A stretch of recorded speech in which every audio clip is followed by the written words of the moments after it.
नमस्कार दोस्तों, स्वागत है आपका सीपी स्मार्ट क्लासेस में। दोस्तों, आज के रोजगार समाचार में कई अहम खबरें हैं जो आपके लिए ज़रूरी है, तो पूरा वीडियो देखिएगा। और चैनल को सब्सक्राइब नहीं किया तो चैनल को सब्सक्राइब करके बेल आइकन जरूर दबाइए, जिससे आपको इस तरह की अपडेट हमारे चैनल के माध्यम से लगातार समय से मिलती रहे।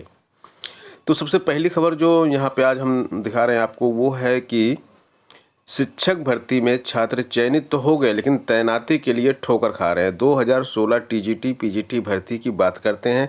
यहाँ पे चयनित शिक्षक अभी भी तैनाती के लिए ठोकरें खा रहे हैं, जबकि 2021 के छात्र ज्वाइनिंग कर रहे हैं।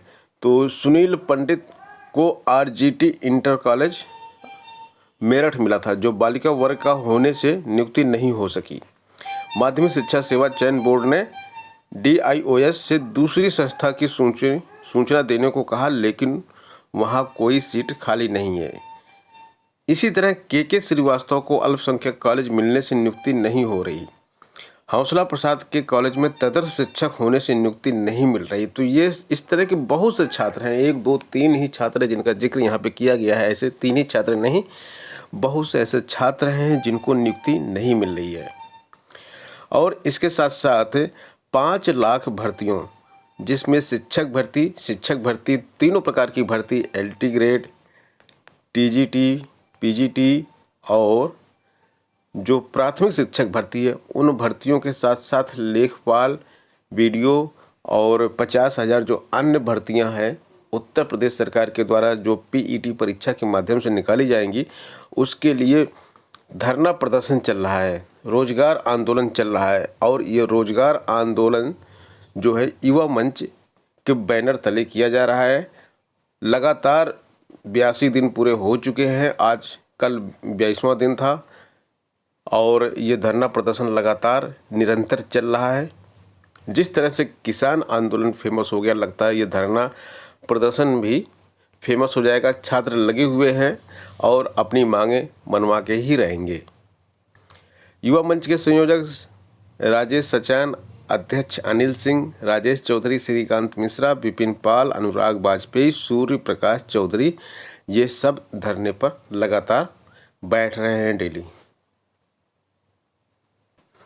फर्जी डिग्री लगाने वाली शिक्षकों को जेल भेजा गया। एसआईटी की जांच में फर्जी डिग्री मिली थी। बीएड के प्रपत्र जो थे वो फर्जी थे और 10 महीने पहले दर्ज कराई गई थी रिपोर्ट। बहुत से छात्र उत्तर प्रदेश में फर्जी डिग्री का उपयोग करके नौकरी कर रहे हैं। आखिर जो गलत काम होता है उसका भांडा किसी न किसी दिन फूटता है।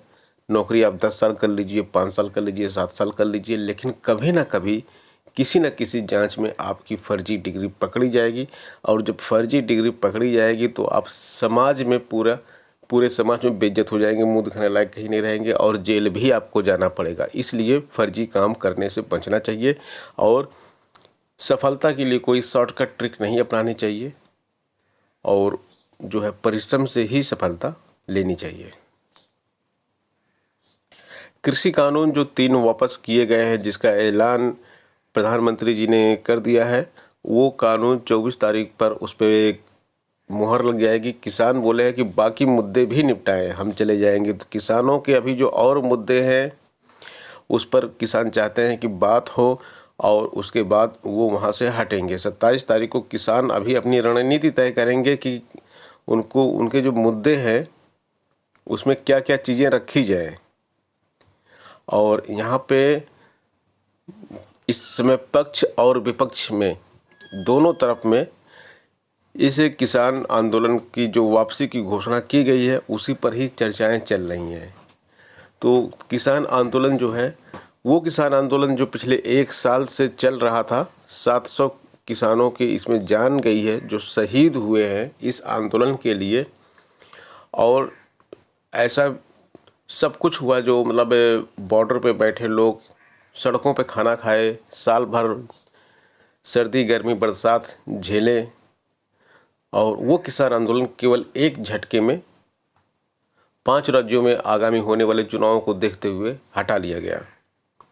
तो अब किसान भी चाहते हैं कि जब चुनाव के लिए इस आंदोलन को समाप्त किया ही जाना है, मतलब कि 3 जो कानून है कृषि वाले वो हटा दिए जा रहे हैं, तो कुछ और डिमांड क्यों ना की जाए। तो जो कुछ और डिमांड किसान करना चाहते हैं उन सब के लिए 27 तारीख को बैठक होगी और उसमें ये निर्णय लिया जाएगा। EWS अभ्यर्थियों को आयु सीमा में छूट दी जाए, इसके लिए आवाज़ उठने लगी है। सांसद और राज्य मंत्री ने CM को लिखा है पत्र। प्रतियोगी छात्र संघर्ष समिति ने यह अभियान छेड़ा हुआ है कि उत्तर प्रदेश में EWS के छात्रों को आयु सीमा में छूट दी जाए और उत्तर प्रदेश से ही ये आवाज़ उठ रही है। इसके समर्थन में झांसी के सांसद अनुराग शर्मा, कानपुर के राज्य मंत्री नीलिमा कटियार आदि ने मुख्यमंत्री को पत्र लिखकर सिफारिश की है। प्रतियोगी छात्र संघर्ष समिति के मीडिया प्रभारी प्रशांत पांडे ने कहा है कि EWS अभ्यर्थी लगातार जनप्रतिनिधियों से पत्र लिखवाकर मांग कर रहे हैं कि आयु सीमा में छूट देनी चाहिए। 2019 में गुजरात सरकार ने EWS वर्ग को आयु में 5 साल की छूट दी थी। महाराष्ट्र सरकार ने भी पुलिस भर्ती में 5 साल की छूट दी। जुलाई 2020 में जम्मू कश्मीर में EWS को आयु में छूट दी। नवंबर 2020 में हरियाणा सरकार ने भी पुलिस भर्ती और अन्य भर्तियों में 5 साल की छूट दी। अतुल सक्सेना, चेतना शर्मा, अनुभव तिवारी, शिवम मिश्रा, रोहित कुमार, अनुज अवस्थी, दीपू नायक आदि का कहना है कि उन्हें आयु में छूट देना जरूरी है। वैसे दोस्तों, आप लोगों का क्या विचार है कमेंट बॉक्स में ज़रूर लिखिएगा कि EWS अभ्यर्थियों को आयु में छूट देनी चाहिए या नहीं देनी चाहिए। इस बारे में कमेंट बॉक्स में ज़रूर लिखिएगा, अपना मत ज़रूर व्यक्त कीजिएगा, क्योंकि छात्रों का मत ही जनमत हो जाता है। भर्तियों की समय सीमा तय न होने पर प्रतियोगी छात्र नाराज हैं। पिछले 2 साल से उत्तर प्रदेश लोक सेवा आयोग लंबित भर्तियों को पूरी करवाने में जुटा हुआ है। परीक्षा व साक्षात्कार कराने की प्रक्रिया तेज की गई, इसके बावजूद कई भर्तियां सालों से अटकी हुई हैं। वहीं बीते दिनों अपर निजी सचिव APS 2013 प्रावधिक शिक्षा विभाग डिप्लोमा सेक्टर के अंतर्गत राजकीय पॉलिटेक्निक संस्थाओं में प्रधानाचार्य व प्रवक्ता की भर्ती को निरस्त करके नए सिरे से कराने का निर्णय लिया गया। इससे सैकड़ों अभ्यर्थी आयु सीमा खत्म होने के कारण बाहर हो गए। समस्त योग्यता रखने के बावजूद आयु अधिक होने के कारण वो भर्ती से आवेदन नहीं कर पाएंगे। इसके मद्देनज़र प्रतियोगी हर भर्ती के पूरा होने की समय सीमा तय करने की मांग कर रहे हैं। प्रतियोगियों का कहना है कि भर्ती का विज्ञापन जारी होने के साथ उसकी अंतिम परिणाम जारी होने की तारीख भी घोषित कर दी जाए। इससे भर्ती सालों तक लंबित नहीं रहेगी।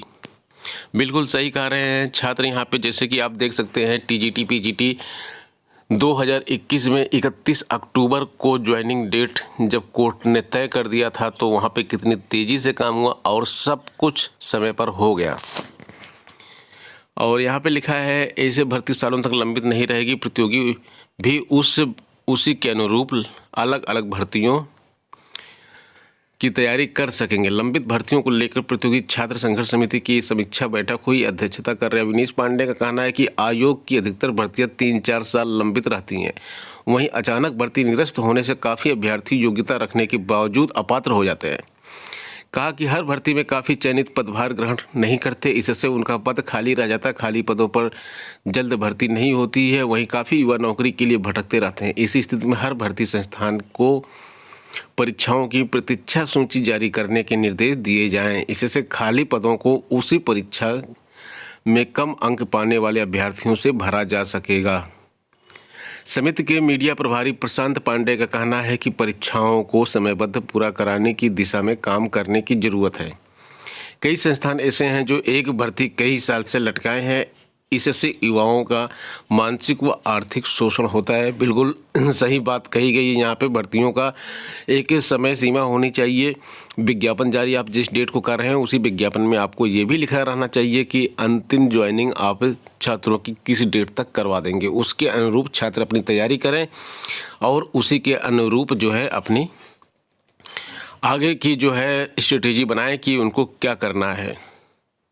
नौकरी पेशा लोग अपने EPF में नॉमिनी ऑनलाइन बदल सकते हैं। ये ज़रूरी कुछ यहाँ पे चीज़ें दी गई हैं, इसको देखकर आप इसको बदल सकते हैं। 10 चरणों में बदल सकते हैं नॉमिनी।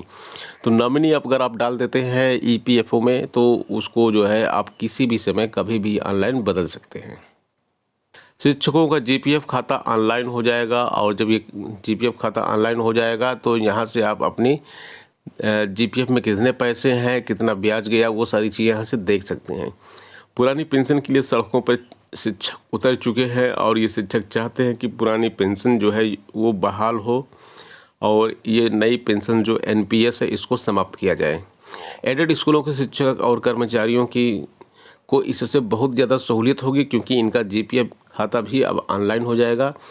और अगर पुरानी पेंशन बहाल हो जाती है, सरकार इसका वादा करती है, तो इस समय जो है इनको काफ़ी ज़्यादा बेनिफिट हो जाएगा। देखिए, चुनाव होने वाले हैं और पक्ष और विपक्ष इस समय कोई भी वादा कर सकते हैं। तो शिक्षक चाहते हैं कि या तो सरकार उनकी बात को माने और पुरानी पेंशन को बहाल करे, या फिर विपक्ष जो कि सत्ता पर काबिज होना चाहता है वो भी कुछ ऐसा वादा करे कि अगर वो सत्ता में आएगा तो पुरानी पेंशन को लेके आएगा। तो दोस्तों, ये हो गई आज की अपडेट। मिलते हैं नेक्स्ट वीडियो में नई अपडेट, नई जानकारी के साथ। बने रहें सीपी स्मार्ट क्लासेस के साथ। धन्यवाद।